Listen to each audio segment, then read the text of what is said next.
أشهد أن محمد رسول الله.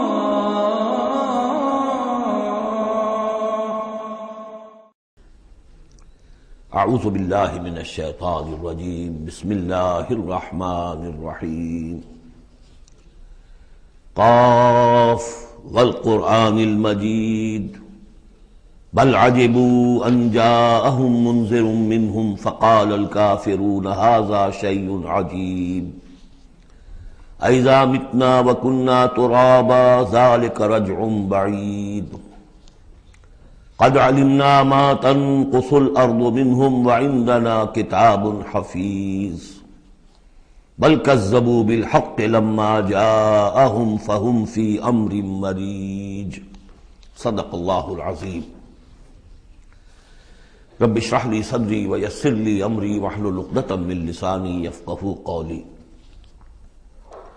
اللہم ربنا الہمنا رشدنا واعذنا من شرور انفسنا۔ اللہم ارنا الحق حقا وارزقنا اتباعہ وارنا الباطل باطلا وارزقنا اجتنابہ۔ اللہم ربنا آنس وحشتنا فی قبورنا وارحمنا بالقرآن العظیم۔ اللہم اجعلہ لنا اماما ونورا وہدا ورحمہ۔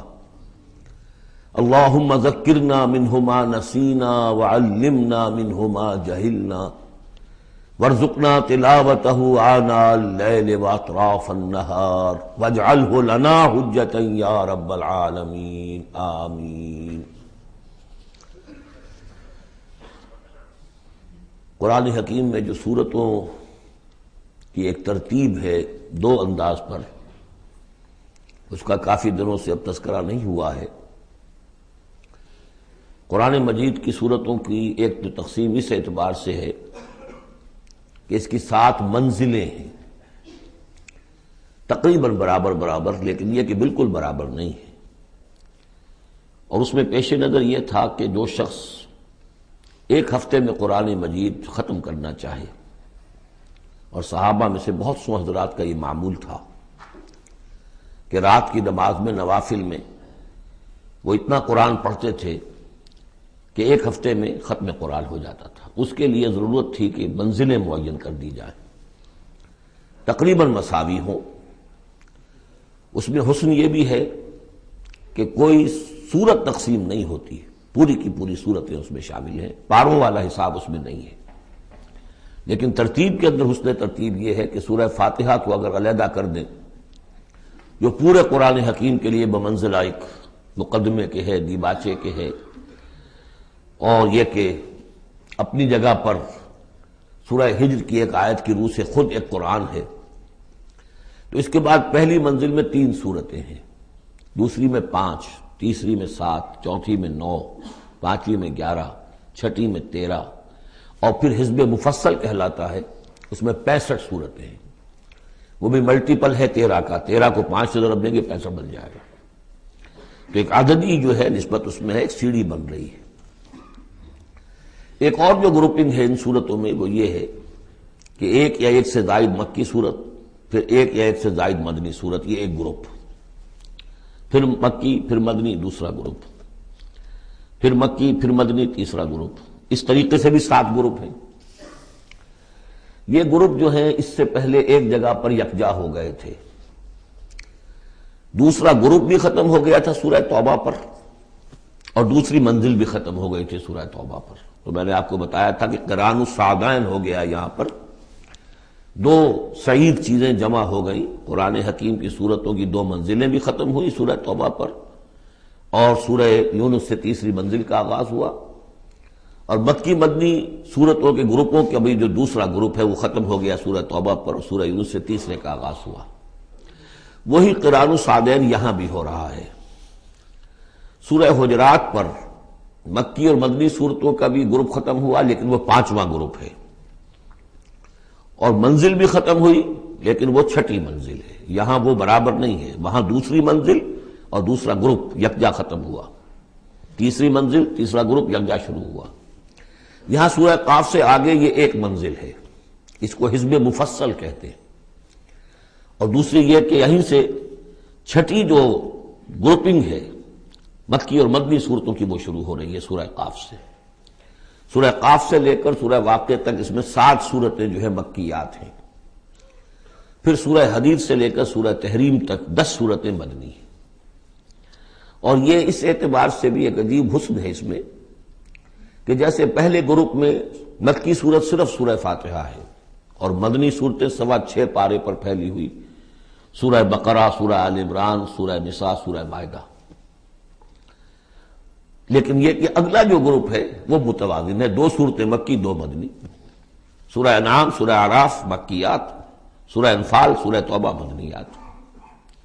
ادھر بھی یہ ہے کہ جب آپ آخر سے چلیں گے تو جو آخری گروپ ہے 7واں گروپ وہ بالکل برعکس ہے پہلے گروپ کے کہ تقریباً سارا کا سارا مکی صورتوں پر مشتمل ہے. مدنی صورتیں 2 تو وہ ہیں جو بالاتفاق مدنی ہیں آخر بمعوذتین، باقی کے بارے میں اختلاف ہے، وہ میں بعد میں عرض کروں گا، لیکن بہت کم ہے. لیکن ادھر سے جب ہم چل کے آتے ہیں ادھر گویا کہ جو چھٹا گروپ ہے وہ متوازن ہے. تقریباً 1.25 پارہ جو ہے اور 1 پارہ یہ بنتا ہے. 1.25 پارہ تقریباً سورہ قاف سے، اور بلکہ 1 پارہ سورہ قاف سے لے کر اور سورہ واقعہ تک، اور ذرا سا 1 پارے سے زائد جو ہے وہ سورہ حدیث سے لے کر اور سورہ تحریم تک. یہ بھی متوازن ہے. پھر خاص طور پر اس میں جو یہ مکی صورتیں ہیں سورہ قاف سے سورہ واقعہ، سورہ قاف، سورہ زاریات، سورۃ الطور، سورۃ النجم، سورۃ القمر، سورۃ الرحمن، سورۃ الواقعہ، یہ ایک اعتبار سے قرآن حکیم کا حسین ترین حصہ ہے. یعنی عربی ادب کے اعتبار سے، صوتی آہنگ کے اعتبار سے، ڈیوائن میوزک جسے میں کہتا ہوں، قرآن کا ڈیوائن میوزک، چھوٹی چھوٹی آیتیں، ردم ہے اور فلو ہے تیز. الفاظ کے اندر بھی ایسا معلوم ہوتا ہے جیسے نگینے جڑ دیے گئے ہوں. چنانچہ انہی میں سے ایک صورت وہ ہے سورۃ الرحمن، جس کے بارے میں حضور نے فرمایا سورۃ الرحمن عروس القرآن، یہ قرآن مجید کی دلہن ہے. تو یہ صورتیں جو ہے اس اعتبار سے یہ قرآن مجید میں ادبیت کے اعتبار سے، فصاحت و بلاغت کے اعتبار سے یہ چوٹی پر ہے. ان میں سورہ قاف تو بڑی جامع ہے اور بہت منفرد صورت ہے اپنے مزاج کی، جیسا کہ میں عرض کرتا رہا ہوں آپ سے، بعض صورتیں منفرد ہیں. باقی 6 جو ہیں وہ 3 جوڑوں کی شکل میں وہ نمایاں ہوتا چلا جائے گا، کہ جیسے سورہ زاریات اور سورۃ الطور ایک جوڑا ہے، پھر سورۃ النجم اور سورۃ القمر، ستارہ اور چاند، ان کا جو آپس میں ربط ہوتا ہے اس وقت کو معلوم ہے، یہ ایک صورت، یہ ایک جوڑا ہے. پھر سورۃ الرحمن، سورۃ الواقعہ، یہ ایک جوڑا ہے. آج ہماری کوشش یہ ہوگی کہ یہ 7 کی 7 صورتیں جو ہیں ان کا ہم ترجمہ کر لیں. اب بسم اللہ کیجئے. یہ آپ کو معلوم ہے کہ یہ جو اب جو 2 گروپس آ رہے ہیں مکی صورتوں کے، بار بار کہہ چکا ہوں کہ ان کا زمانہ نزول ابتدائی 4 سال، یہاں سے جو لے کر آخر تک جو صورتیں ہیں یہ ابتدائی جو 4 سال ہیں حضور کے قیام مکہ کے اس میں نازل ہوئی. اور نمبر 2 یہ کہ ان صورتوں کے اندر انذار، آخرت کا انذار، یہ اس کا مرکزی مضمون ہے. اس لیے کہ حضور صلی اللہ علیہ وسلم کو جو پہلا حکم دیا گیا تبلیغ کے ضمن میں وہ انذار کا تھا. تبلیغ کے ضمن میں آپ کی نبوت کا ظہور میں بتا چکا ہوں آپ کو کہ وہ تو ہو گیا تھا، سورۃ العلق کی آیات سے 5 آیات نازل ہوئی، نبوت محمدی کا ظہور ہو گیا، لیکن اس میں تبلیغ کا حکم نہیں ہے. اقرأ بسم ربک الذی خلق، خلق الانسان من علق، اقرأ وربک الاکرم الذی علم بالقلم، علم الانسان ما لم یعلم. لیکن یہ کہ جب سورۃ المدثر کی آیات نازل ہوئی شروع کی 7، اور ان میں سب سے پہلی کیا ہے، یا ایھا المدثر قم فانذر، اے لحاف میں لپٹ کر لیٹنے والے صلی اللہ علیہ وسلم اب کھڑے ہو جاؤ، کمر کس لو اور خبردار کرو. یہ خبردار کرنا کس بات کا ہے کہ تم یہ نہ سمجھو کہ زندگی بس یہی زندگی ہے، کھاؤ پیو عیش کرو بس بات ختم ہو گئی، کوئی پوچھ گچھ نہیں، کوئی محاسبہ نہیں، کوئی دوبارہ جی اٹھنا نہیں. تمہیں ایک خالق اور مالک نے پیدا کیا ہے، اس نے اس کائنات کو بنایا ہے. یہ کائنات بھی دائمی نہیں ہے، اسے بھی ایک وقت میں ختم ہونا ہے، اور تمہیں معلوم ہے کہ تمہاری زندگی تو دائمی ہے ہی نہیں، تمہیں ایک وقت میں مرنا ہے. لیکن یہ کہ مرنے کے بعد پھر تمام انسانوں کو دوبارہ زندہ کیا جائے گا، اور پھر ان کا حساب کتاب ہوگا، جواب دہی ہوگی. You will have to face the grand accountability of the day of judgment. جواب دہی کرنی ہوگی. حساب کتاب ہوگا اعمال کا، اور اس کا پھر جزا و سزا کے فیصلے ہوں گے۔ یہ ہے انذار۔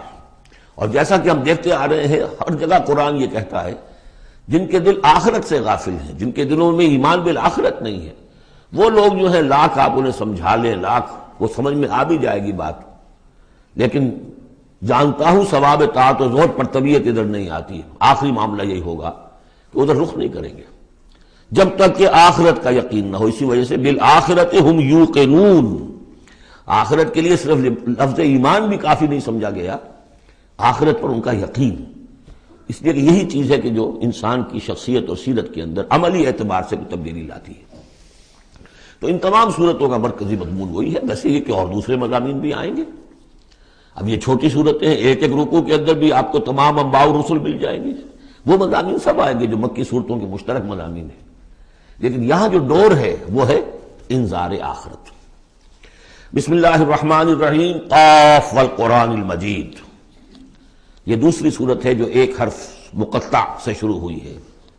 پہلے صاد والقرآن ذی الذکر، یہ ہم پڑھ چکے 23ویں پارے میں۔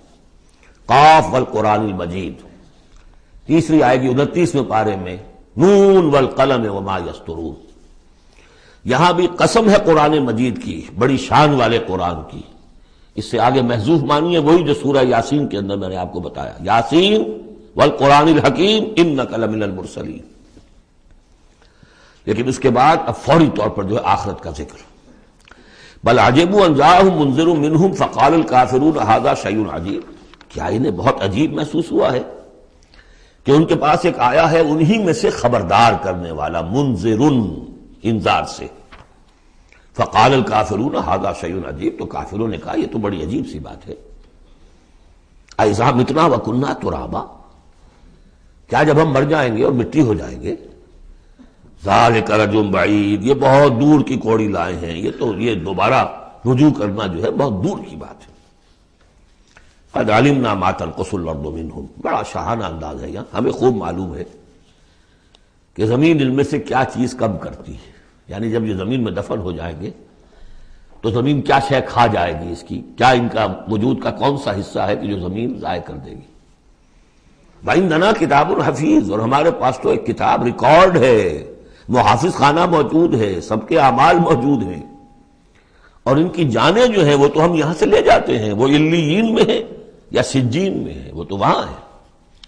تو یہ تو ایک جسم ہے جو خاک سے آیا تھا، منہا خلقناکم وفیہا نعیدکم ومنہا نخرجکم تارۃ اخری، وہ ٹھیک ہے، لیکن ان کا جو اساس کارنامہ ہے، ان کی جو زندگی ہے، ان کی ارواح، ان کی جانیں، وہ ہمارے پاس ہیں، اعمال نامے ہمارے پاس ہیں۔ بل کذبوا بالحق لما جاءہم، لیکن انہوں نے جھٹلا دیا ہے حق کو جب کہ ان کے پاس آیا۔ فہم فی امر مریج، اب وہ ایک بڑی ہی الجھن کے اندر مبتلا ہو گئے۔ یعنی یہ الجھن ایسی ہے کہ عقلی طور پر تو دلائل جو حضور دے رہے ہیں وہ بہت قوی ہیں، بات سمجھ میں آتی ہے، کیسے ممکن ہے؟ اگر تو یا تو انکار کر دیجئے یہ سب جو ہے الٹ ٹپ چل رہا ہے، کوئی نہ نظام ہے یہاں کا، نہ کوئی پیدا کرنے والا ہے، نہ اس کی کوئی بھی اس کے اندر کوئی معقولیت ہے، رام کی لیلا ہے تو بات اور ہے، لیکن اگر اللہ نے پیدا کیا ہے اور اللہ ایک حکیم ہستی ہے تو اس نے انسان کو پیدا کیا، اس میں اخلاقی حص رکھی، تو اس کے کوئی نتائج نکلنے چاہیے۔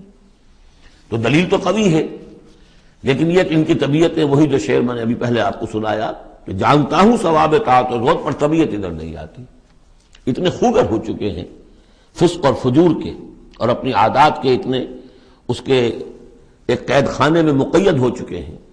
ایک نظم ہم نے پڑھی تھی ایف اے کے زمانے میں، دی cage, I built these bars when I was young۔ انسان جب جوان ہوتا ہے، اس کے قوا مضبوط ہوتے ہیں، اس وقت وہ کچھ عادتیں اپنی ایسی پختہ کر لیتا ہے کہ بڑھاپے میں جا کر وہ اپنی ان عادتوں کے پنجرے میں بند ہو جاتا ہے۔ اب لاکھ وہ چاہتا ہے کہ ان عادتوں کو ختم نہیں کر سکتا، جیسے کہ وہ پرندہ جو ہے وہ اپنی سلاخوں کو توڑ کر پنجرے سے باہر نہیں آ سکتا۔ تو میں جب جوان تھا تو میں نے اپنے گرد یہ پنجرا بن لیا تھا کچھ بری عادات کا، اب وہ عادتیں جو ہے انہوں نے مجھے اپنے اندر قید کیا ہوا ہے۔ تو یہ لوگ ان میں قید ہو چکے ہیں۔ افلم ينظروا الى السماء فوقهم، تو کیا انہوں نے دیکھا نہیں آسمان کی طرف جو ان کے اوپر ہے، کیف بنیناها، ہم نے اسے کیسے بنایا ہے، وزیناها، کتنا اسے مزین کر دیا ہے، وما لها من فروج، اور اس میں کوئی رکھنے نہیں ہے۔ اس آیت کا مطلب تو آج آپ کو ایسٹرونومی والے بتائیں گے کتنا محکم نظام ہے، کسی رکھنے کا کیا سوال۔ وَالْأَرْضَ مَدَدْنَاهَا، اور زمین اس کو ہم نے پھیلا دیا، وَأَلْقَيْنَا فِيهَا رَوَاسِيَ، اور ہم نے اس میں لنگر ڈال دیے۔ اب یہ جیولوجی والے بتائیں گے، علم طبقات الارض، کہ پہاڑوں کا کیا اثر ہے، کیا سٹیبلائزنگ ایفیکٹ ہے زمین کی روٹیشن میں۔ وَمَا لَهَا مِن فُرُوجٍ وَالْأَرْضَ مَدَدْنَاهَا وَأَلْقَيْنَا فِيهَا رَوَاسِيَ وَأَنبَتْنَا فِيهَا مِن كُلِّ زَوْجٍ بَهِيجٍ، ہم نے اس میں ہر طرح کی بڑی ہی رونق والی چیزیں جو ہیں جوڑے جوڑوں کی شکل میں پیدا کر دی۔ تبصرۃ وذکریٰ، یہ ہے لوگوں کو سجھانے کے لیے، دکھانے کے لیے، دیکھو، کھول آنکھ، زمین دیکھ، فلک دیکھ، فضا دیکھ، مشرق سے ابھرتے ہوئے سورج کو ذرا دیکھ، ان آیات کو دیکھو۔ افلا ينظرون الى الابل كيف خلقت والى السماء كيف رفعت والى الجبال كيف نصبت والى الارض كيف سطحت۔ تبصرۃ، یہ ہم صرف سجھانا چاہتے ہیں، دکھانا چاہتے ہیں، وہ ذکرہ، اور یہ یاد دہانی بھی ہے۔ نشانی کو دیکھ کر کوئی یاد آ جاتا ہے جس کی وہ نشانی ہوتی ہے، ان نشانیوں کو دیکھ کر تمہیں اللہ یاد آنا چاہیے، خالق ان کا بنانے والا، ان کا مصور۔ هو اللہ الخالق البارئ المصور لہ الاسماء الحسنی۔ تو یہ در حقیقت اس کی یاد دلانے کے لیے یہ نشانیاں ہیں۔ لکل عبد منیب، لیکن یہ اسی بندے کے لیے ہے جو منیب ہو، خود کچھ رجوع رکھے ہوئے ہو، وہی جو تمہیں کہتا رہا ہوں کہ فطرت مس نہ ہوئی ہو، روح مری نہ ہو، تب تو یہ تمام چیزیں جو ہیں مفید ہوں گی، آنکھیں بھی کھل جائیں گی اور تذکرہ یاد بھی آ جائے گا۔ اگر فطرت مر چکی ہو، مسخ ہو چکی ہو، پھر ظاہر بات ہے کہ کسی سے کوئی فائدہ نہیں ہوگا۔ وَنَزَّلْنَا مِنَ السَّمَاءِ مَاءً مُبَارَكًا، اور ہم نے آسمان سے اتارا مبارک پانی۔ مبارک کی وضاحت میں کر چکا ہوں۔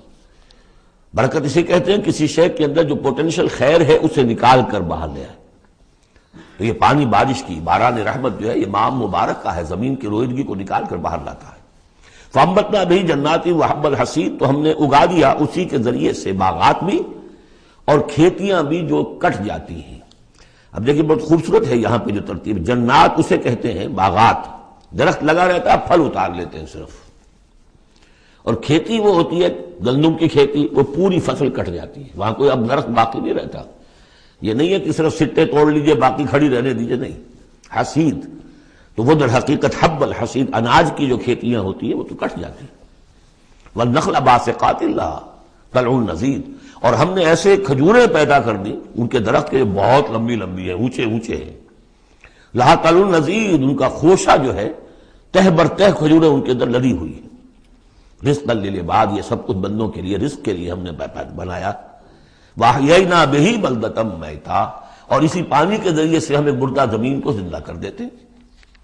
كَذَلِكَ الْخُرُوجُ، اسی طریقے سے تم زمین سے نکل آؤ گے، جیسے کھیتی نکل آتی ہے، پہلے کوئی آثار نہیں تھے، بارش ہوئی کھیتی نکل آئی، گھاس ہی اگائی، چلیے اور کچھ نہیں ہے، وہاں گھاس آ گئی، کہاں سے آ گئی؟ زمین میں تو تھی نا، پانی نے نکالا ہے صرف۔ اسی طریقے سے تم سب ہوگے وہیں پر، تمہیں بس نکالنا ہے، ہمارا اذن نکال لائے گا۔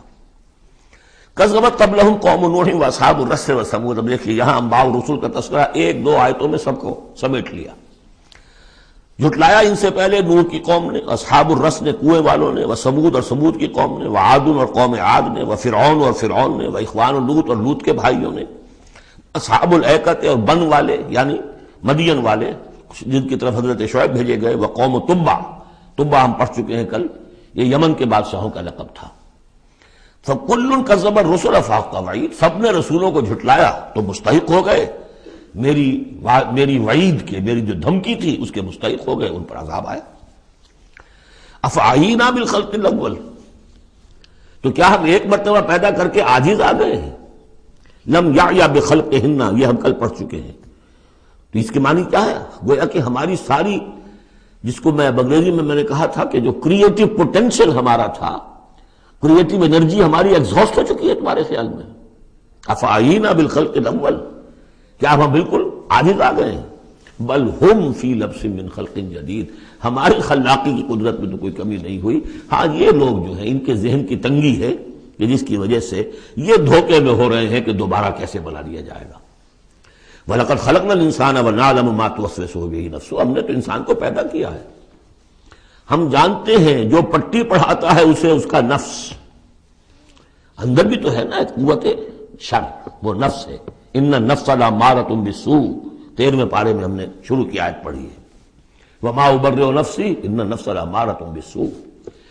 تو انسان کے اندر بھی ایک داعی شر ہے، ایک داعی خیر ہے۔ داعی شر کیا ہے؟ نفس امارہ، اڈ یا لبیڈو فرائڈ کی اصطلاح میں، اور داعی خیر کیا ہے؟ روح، جس کا مسکن ہے قلب، وہ بلندی کی طرف، رفعت کی طرف لے کے جانا چاہتی ہے انسان کو۔ اس کو فرائڈ نے دیکھا تو صحیح ہے، آبزرویشن اس کی صحیح ہے، سپر ایگو، ایگو کے اوپر ایک سپر ایگو ہے، اگرچہ اس کی جو اس کی ایکسپلینیشن کی ہے، توجیہ جو کی، وہ غلط ہے۔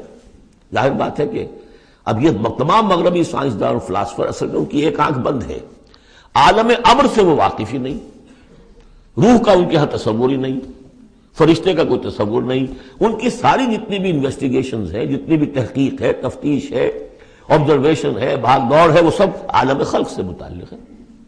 تو عالم خلق کے بارے میں تو واقعہ ہے، انہوں نے علم کا اتنا بڑا انبار جمع کر دیا ہے کہ اس کا تصور بھی ممکن نہیں ہے ایک انسان کے لیے، لیکن یہ کہ بس وہ ایک آنکھ جو ہے عالم امر والی وہ بند ہے۔ تو ہم خوب جانتے ہیں کہ اس کا نفس اسے کیا پٹیاں پڑھاتا ہے، کیا وسوسہ اندازی کرتا ہے۔ وَنَحْنُ أَقْرَبُ إِلَيْهِ مِنْ حَبْلِ الْوَرِيدِ، اور ہم تو اس سے، اس کی رگ جان سے بھی زیادہ قریب ہیں۔ یہ قرب ہے ذات باری تعالیٰ کا، لیکن یہ کہ اتصال بے تکیف بے قیاس ہست رب الناس را با جان ناس، یہ نہیں جانتے کہ کیسے ہے یہ قرب، ہم نہیں جان سکتے۔ اللہ کا ہاتھ ہے کیسا ہے ہم نہیں جانتے، اللہ کا چہرہ ہے کیسا ہے ہم نہیں جانتے، اللہ نزول فرماتا ہے پہلے آسمان تک ہر رات کے آخری حصے میں، کیسے اترتا ہے ہم نہیں جانتے۔ اللہ ہمارے ساتھ ہے، وَهُوَ مَعَكُمْ أَيْنَمَا كُنتُمْ، ہر وقت ہمارے ساتھ ہے، کیسے ہے یہ ہم نہیں جانتے، بس جو بتایا وہ ہے، اس پر یقین، اور کیسے کے چکر میں پھنسیں گے تو 100 طرح کے فتنوں کے اندر مبتلا ہو جائیں گا۔ پہلے آدمی سمجھ لے یہ وراء الورا ہے، یہ ہمارے لیے ہماری سمجھ سے بالاتر ہے، یہ عالم امر کی شے ہے۔ تمہارے پاس معلومات کا جو ذریعہ ہم نے دیا ہے وہ عالم خلق کی چیزوں کے لیے، ان السمع والبصر والفؤاد، 3 چیزیں کافی ہیں۔ تحقیق کرو، تفتیش کرو، آبزرو کرو، سنو، انفر کرو، نتیجہ نکالو، کمپیوٹر کے ذریعے سے پروسیس کرو، یہ چلتے جاؤ۔ لیکن عالم امر کی بات جو وحی سے بتا دی گئی، بس وہ، اس کی زیادہ مین میخ، زیادہ باریکیوں میں جاؤ گے فتنے میں مبتلا ہو جاؤ گے۔ تو ہے وہ ہماری رگ جان سے بھی قریب، اذ یتلقی المتلقیان عن الیمین وعن الشمال قعید، جبکہ لیتے جاتے ہیں دو لینے والے داہنی طرف اور بائیں طرف موجود ہیں، یعنی اللہ خود بھی موجود ہے، ہمارے ساتھ ہے، لیکن اس نے 2 فرشتے ہر انسان کے ساتھ لگا رکھے ہیں جو اس کے ہر قول کو اور ہر فعل کو ریکارڈ کر رہے ہیں، کرامن کاتبین، وہ دائیں اور بائیں موجود ہیں۔ ما یلفظ من قول الا لدیہ رقیب عتید، جو بھی اس کے زبان سے قول نکلتا ہے اس کو لے کر ریکارڈ کرنے والے موجود ہیں، نگران جو دیکھ رہے ہیں کیا کہہ رہا ہے یہ، اور وہ مستعد ہیں جو اس کو لے رہے ہیں، ریکارڈ کر رہے ہیں۔ اور وہ ریکارڈنگ ظاہر بات ہے کوئی قلم سیاہی پینسل والی تو نہیں ہے، ریکارڈنگ تو ہماری یہاں پہ ایک اور ہو رہی ہے۔ آج سے 20 سال پہلے اس ریکارڈنگ کا تصور نہیں ہو سکتا تھا کہ یہ بھی کوئی ریکارڈنگ ہوتی ہے، اور کتنی ایگزیکٹ ریکارڈنگ ہے۔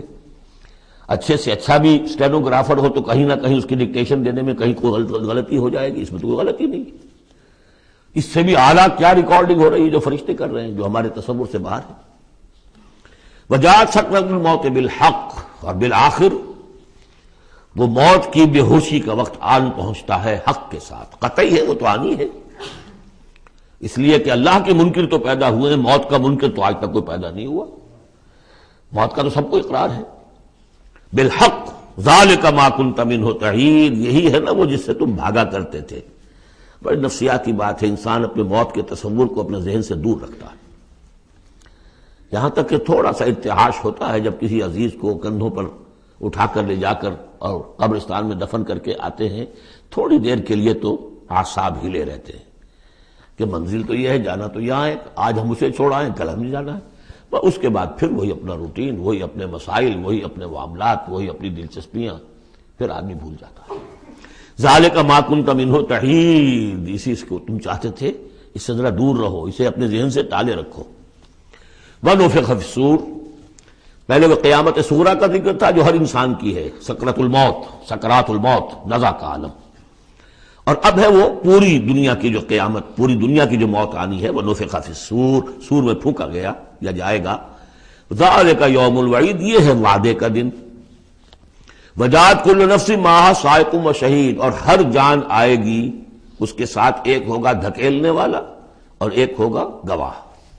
دو فرشتے جو جہاں دنیا میں مامور تھے ریکارڈ تیار کرنے پر، اب ایک اس کو لے کر آئے گا جو کہ دھکیل رہا ہوگا، چلو ادھر کو، اور ایک کے پاس وہ سارا اس کا ریکارڈ ہوگا، شہید وہ ہوگا، اس کے پاس اعمال نامہ ہے۔ لقد كنت في غفلة من هذا، اللہ تعالیٰ فرمائے گا اے انسان تو آج کے اس دن سے غفلت میں رہا نا، لقد كنت في غفلة من هذا فكشفنا عنك غطاءك فبصرك اليوم حديد، تو آج ہم نے تمہاری آنکھ سے پردے ہٹا دیے، اٹھا دیے، آج تمہاری نگاہ کتنی تیز ہو گئی ہے، ہر شے نظر آ رہی ہے۔ اب وہ حقائق جو پردے کے پیچھے تھے، جو پہلے غیب میں تھے، جس پر کہ ایمان لانا مطلوب تھا غیب میں، الف لام میم ذالک الکتاب لا ریب فیہ ھدی للمتقین الذین یؤمنون بالغیب، آج وہ غیب کا پردہ ہٹا دیا گیا، اب تمہارے سامنے فرشتہ بھی ہے جو تمہیں بھانکتا ہوا لا رہا ہے، تمہارا اعمال نامہ جو ہے دوسرے کے فائلیں جو ہیں وہ اس کے ہاتھ میں ہے۔ وقال قرینہ ھذا ما لدی عتید، اور کہے گا اس کا ساتھی، میری رائے ان حضرات کے ساتھ ہے کہ جن کے نزدیک یہ وہ شیطان ہے جو ہر انسان کے ساتھ دنیا میں ایک شیطان بھی لگا ہوا ہے، جیسے داخلی قوت شر ہے نفس، شیطان ساتھ باہر موجود ہے جو نفس میں پھونکے مارتا رہتا ہے، نفس میں اشتعال پیدا کرتا ہے، نفسانی خواہشات کو بھڑکاتا رہتا ہے۔ دوسری طرف انسان کے اندر روح ہے جو داعی خیر ہے، تو باہر فرشتے ہیں جو خیر کی دعوت دیتے ہیں۔ نحن اولیاؤکم فی الحیات الدنیا وفی الآخرہ، سورہ حامیم سجدہ میں ہم پڑھ کر آئے کہ نہیں، فرشتے ہمارے ساتھ ہوتے ہیں، وہ شاباش دیتے ہیں، کوئی نیک کام کر کے اگر ہمیں خوشی ہوتی ہے، یہ فرشتوں کی طرف سے ہمیں بشارت ہو رہی ہوتی ہے کہ اچھا کیا تم نے، کوئی گویا کہ اندر ہی سے آپ کو شاباش دے رہا ہوتا ہے کہ ہمت کی تم نے، بڑا اچھا کیا تم نے۔ کون ہے وہ فرشتہ ہے، نظر نہیں آئے گا۔ وقال قرینہ، وہ شیطان کہے گا جو کہ مسلط کیا گیا تھا اس پر، ھذا ما لدی عتید، پروردگار یہ حاضر ہے جو میرے پاس تھا، جو میری کسٹڈی میں تھا، جس پر مجھے تعینات کیا گیا تھا، اور وہ تھا، وہ حاضر ہے۔ اللہ فرمائے گا القیا فی جہنم کل کفار عنید، جھونک دو جہنم میں سب جو بھی ناشکرے تھے اور جو بھی مخالف تھے۔ اب یہ حکم کور کرے گا اس انسان کو بھی اور شیطان کو بھی۔ مناع للخیر، جو خیر سے روکنے والا، معتدن، حد سے بڑھنے والا، مریب، شکوک و شبہات میں مطلع رہنے والا، الذی جعل مع اللہ الہا آخر، جس نے اللہ کے سوا کسی اور کو بھی الہ بنایا اور پکارا اور پوجا، فالقیاہ فی العذاب الشدید، تو جھونکو اس کو بڑے سخت عذاب میں۔ اب اس کے رونگٹے کھڑے ہوں گے، وہ جو شیطان وہ سمجھتا تھا میں تو سرکاری کارندہ ہوں یہاں پر، لیکن یہ کہ یہاں جب حکم ہوگا تو دونوں کو جھونکا جائے گا۔ قال قرینہ ربنا ما اطغیتہ ولکن کان فی ضلال بعید، وہ کہے گا شیطان اس کا ساتھی، پروردگار میں نے اس کو گمراہ نہیں کیا، یہ تو خود ہی جو ہے بڑی سخت گمراہی کے اندر تھا۔ تو گویا کہ وہ چاہے گا کہ میری جان بخشی کی جائے، جو میری کسٹڈی میں تھا وہ تو میں نے حاضر کر دیا لا کر۔ قال لا تختصموا لدی وقد قدمت الیکم بالوعید، اللہ فرمائے گا میرے سامنے اب جھگڑو مت، جبکہ میں پہلے وعید بھیج چکا ہوں، سارا انذار کا حق میں نے ادا کر دیا، جنات کے لیے بھی انسانوں کے لیے بھی۔ وہ ہم دیکھ آئے ہیں سورہ احقاف میں، جنات نے حضور کا کلام سنا اور ایمان لے آئے اور داعی حق بن کر اپنی قوم میں واپس چلے گئے۔ ما یبدل القول لدی، میرے حضور میں بات تبدیل نہیں کی جا سکتی، میرا قانون، میرا ضابطہ جو بھی تھا وہ پورا ہوگا۔ وما انا بظلام للعبید، میں اپنے بندوں پر ظلم کرنے والا نہیں ہوں۔ یوم نقول لجہنم هل امتلأت، جس دن کہ ہم پوچھیں گے جہنم سے بھائی بھر گئی تو، تیرا پیٹ بھر گیا؟ وتقول هل من مزید، وہ کہے گی نہیں اور ہے کچھ، مجھے تو ابھی میرے اندر بڑی کشادگی ہے، اور آئیں جنات اور انسان اور مجھے بھرے۔ وَأُزْلِفَتِ الْجَنَّةُ لِلْمُتَّقِينَ غَيْرَ بَعِيدٍ، اور جنت قریب لے آئی جائے گی اہل تقویٰ کے، جو ان سے دور نہیں ہوگی۔ هَذَا مَا تُوعَدُونَ، اب ان سے کہا جائے گا یہ ہے جس کا وعدہ آپ لوگوں سے کیا گیا تھا۔ لِكُلِّ أَوَّابٍ حَفِيظٍ، ہر اس شخص کے لیے جو اللہ کی طرف رجوع کرنے والا ہو اور حفاظت کرنے والا ہو. حفاظت کس کی؟ جو امانت ہم نے دی تھی. ان عرضنا الامانۃ علی السماوات والارض والجبال فابین ان یحملنها واشفقن منها وحملها الانسان. ہم نے اپنی روح پھونکی دی تم میں، تم نے اس کا حق ادا کیا، اس کو محفوظ رکھا، اسے سلیم رکھا. الا من اتى الله بقلب سلیم، وہ جو انہوں نے حفاظت کی. من خشی الرحمن بالغیب، جو ڈرتے رہے رحمان سے غیب میں ہونے کے باوجود، بن دیکھے. وجاء بقلب منیب، اور لے کر آئے ہیں وہ قلب سلیم، قلب منیب. اللہ کی جو امانت تھی اسے پوری سلامتی کے ساتھ، حفاظت کے ساتھ رکھ کر لوٹا رہے ہیں. ادخلوها بسلام، داخل ہو جاؤ اس جنت میں سلامتی کے ساتھ. ذالک یوم الخلود، اب یہ دن ہے ہمیشہ رہنے والا. اب تمہیں یہاں جنت سے نکلنے والا مرحلہ کوئی نہیں آئے گا. لہم ما یشاؤون فیہا ولدینا مزید، ان کے لیے وہ سب کچھ تو ہے ہی کہ جو وہ چاہیں گے، اور ہمارے پاس اور بہت کچھ ہے. وہ اور بہت کچھ کیا کچھ ہے؟ 3 درجے سمجھیے قرآن مجید میں مختلف مقامات پر جنت کے. ایک تو جو کچھ نفس انسانی میں داعیات ہیں خود اللہ نے رکھے ہیں، ان سب کی بھرپور تسکین کا سامان، یہ تو نمبر 1 ہے، پہلے ہی سے موجود ہوگا. نمبر 2، ہر شخص اپنی ذہنی سطح کے مطابق جو مانگے، یہ مختلف ہوں گی. کسی دیہاتی کی اپنی ذہنی سطح ہے، وہ کیا مانگے گا، اور کسی عالم اور فاضل کی اپنی ذہنی سطح ہے، کوئی فلسفی جو ہے وہ کچھ اور مانگے گا. کچھ لوگ ہوں گے کہ جو کچھ نہیں چاہیں گے سوائے اللہ کی ذات کے، جیسے کہ رابعہ بصریہ کا قول آتا ہے. ایک یوں سمجھیے کہ ایک جس جذب کے عالم میں ایک روز نکلی ہے گھر سے، ایک ہاتھ میں ایک لوٹے میں پانی تھا اور ایک ہاتھ میں ایک قندیل، مشعل. کہ رابعہ کہاں چلے؟ کہ میں اس مشعل سے تو جنت کو جلانا چاہتی ہوں، اور یہ لوٹے میں پانی ہے، اس سے میں دوزخ کو بجھانا چاہتی ہوں، تاکہ لوگ دوزخ کے ڈر اور جنت کے لالچ میں اللہ کو نہ چاہیں، اللہ کو اللہ کے لیے چاہیں. تو ایسے بھی ہوتے جو ہے نا، یریدون وجہہ، انہیں اللہ کی رضا کے سوا، اس کے چہرے کے سوا کچھ نہیں چاہیے. یریدون وجہہ، تو وہ لوگ بھی ہوں گے.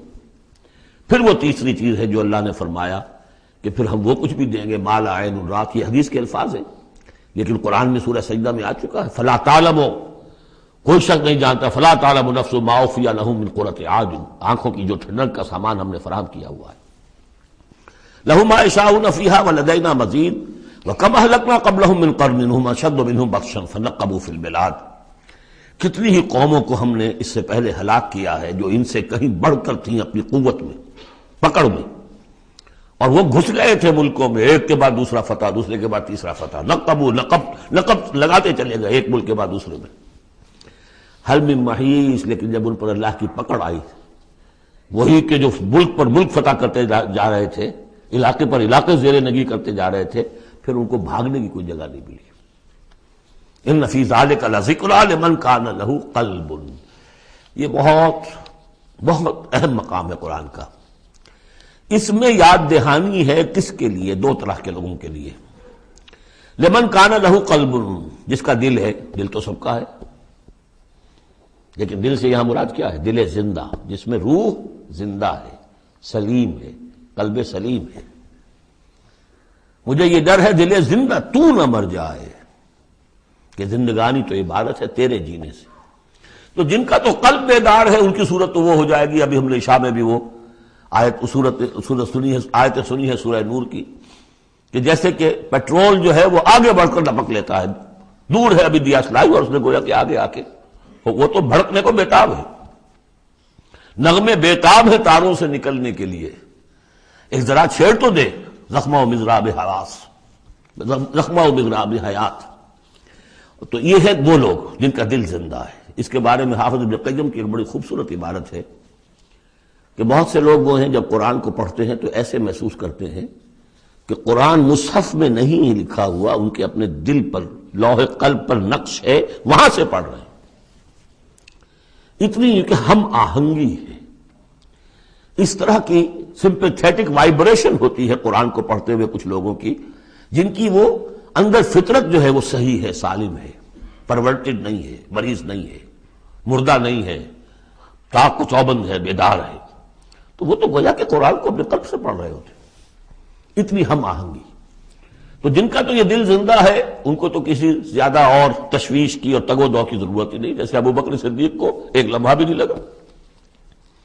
ہاں کچھ لوگوں کے اندر ذرا کچھ پولیوشنز ہوتی ہیں، کچھ پردے پڑے ہوئے ہیں، وقت لگ جاتا ہے، تو ان کے لیے ہے او کا لفظ آیا یہاں پر، لمن کان لہ قلب او القى السمع وهو شہید، یا یہ کہ پھر ذرا کان لگا کر سنے اور اپنے آپ کو حاضر کرے، متوجہ کرے، تو یقیناً پھر اس کے حوالے سے اس کو اس قرآن کے ذریعے سے ہدایت مل جائے گی۔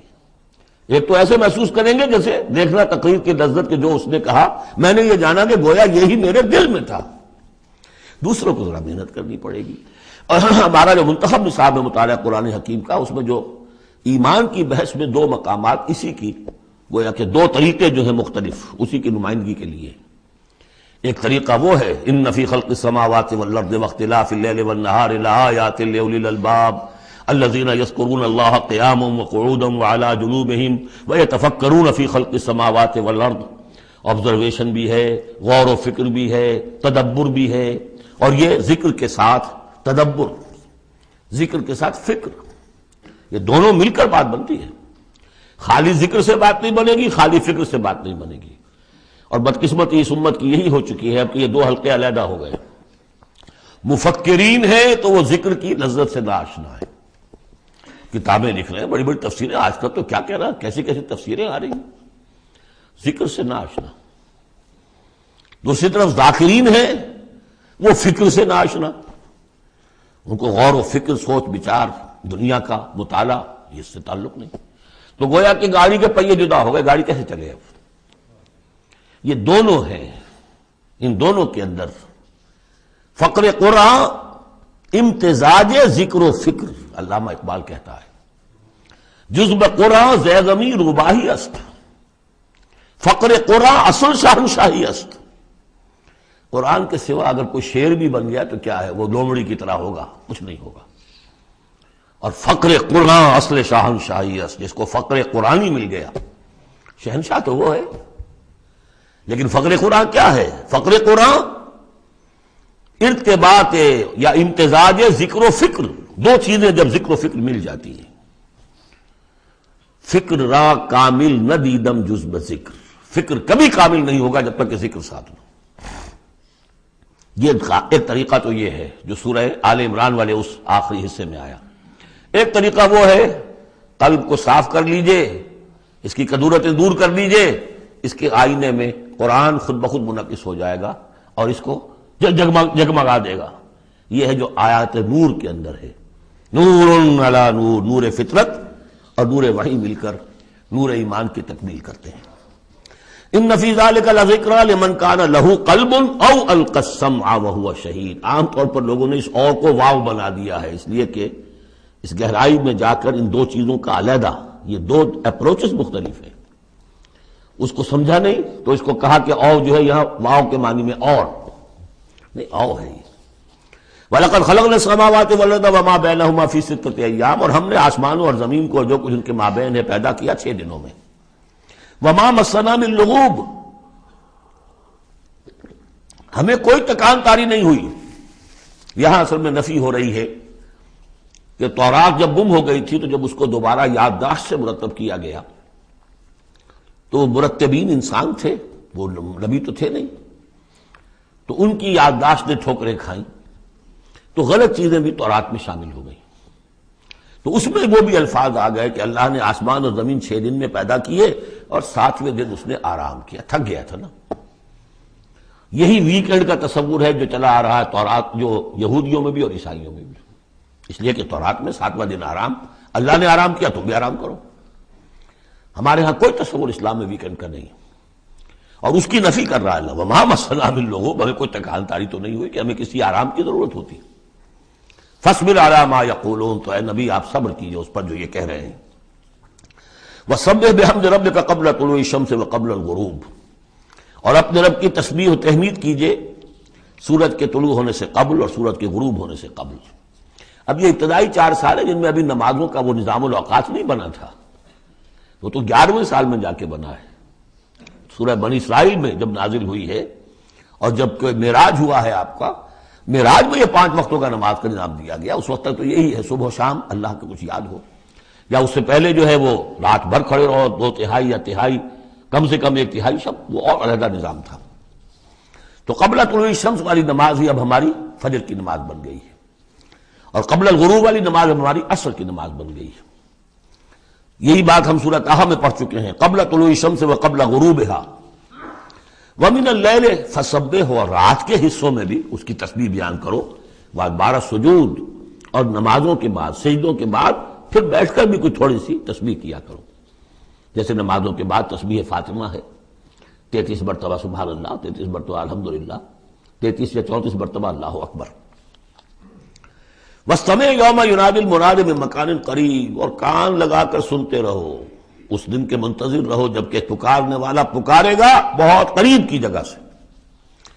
یعنی جب سور پھونکا جائے گا تو ہر ایک کو یہ محسوس ہوگا جیسے براہ راست میرے کان کے اندر ہی آ رہا ہے، بہت قریب سے، اور بہت زوردار آواز ہوگی، وہی تو پھر موت کا ذریعہ بنے گی، اور اسی سور کو پھونک کر پھر بس بعد الموت ہوگا۔ یہاں اس دوسرے کا ذکر ہے، یوم یسمعون الصیحۃ بالحق، جس دن کے وہ سنیں گے چنگھاڑ حق کے ساتھ، ذالک یوم الخروج، یہ ہے اب نکلنے کا دن۔ انا نحن نحیی و نمیت، ہم ہی زندہ رکھتے ہیں، ہم ہی موت وارد کرتے ہیں، وإلینا المصیر، جہاں اللہ تعالیٰ اپنی زیادہ جلالت شان کا اظہار کرنا چاہتا ہے وہ جمع کا صیغہ ہوتا ہے، انا نحن نحیی و نمیت وإلینا المصیر۔ یوم تشقق الارض عنہم سراعا، جس میں اس کی زمین پھٹے گی اور یہ اس میں تیزی سے نکلیں گے اس میں سے باہر۔ ذالک حشر علینا یسیر، یہ جمع کر دینا ہمارے لیے بہت آسان ہے، کوئی مشکل نہیں۔ نحن اعلم بما یقولون، اے نبی ہم خوب جانتے ہیں جو کچھ یہ کہہ رہے ہیں، یہ کہہ رہے ہیں یہ مجنون ہیں، یہ کہہ رہے ہیں کہ یہ شاعر ہیں ساحر ہیں، شروع کی جو باتیں تھیں۔ وما انت علیہم بجبار، ہم نے آپ کو ان پر کوئی زور دے کر نہیں بھیجا ہے کہ زبردستی آپ انہیں حق کی طرف لے آئیں۔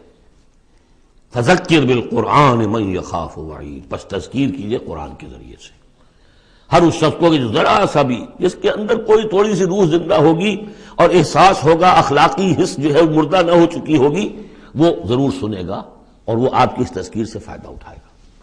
اب یہاں نوٹ کر لیجئے، تذکیر بھی قرآن کے ذریعے سے، تبشیر قرآن کے ذریعے، انذار قرآن کے ذریعے، تبلیغ قرآن کی، تزکیہ نفس قرآن کے ذریعے، اور کس طرح امت نے اس قرآن سے اپنے آپ کو دور کیا ہے۔